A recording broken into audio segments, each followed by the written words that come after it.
मुंबई गोवा महामार्ग गेली अनेक वर्ष रखडलेल्या अवस्थेत आहे। रखडलेल्या या रस्त्यामुळे अनेक अपघात तसेच वाहतूक कोंडी नेहमीच होत असते।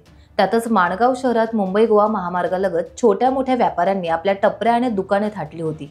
माणगाव नगर पंचायत मुख्याधिकारी संतोष माळी यांनी माणगाव शहरात अतिक्रमण हटाव मोहीम हाती घेतली असून मुंबई गोवा महामार्गालगत असलेले अतिक्रमण जमीनदोस्त करण्यात येत आहे। पोलीस बंदोबस्तात शासकीय जागेवरील अतिक्रमण जेसीबीच्या सहाय्याने हटविण्यात आले आहे।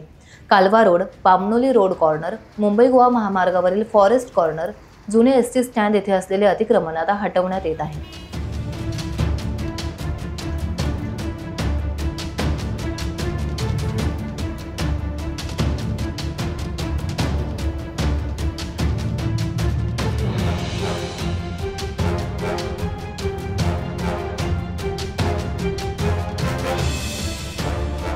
टाइम्स डिजिटलला लाईक करा, शेअर करा, सबस्क्राइब करा आणि बेल आयकॉन दाबायला विसरू नका।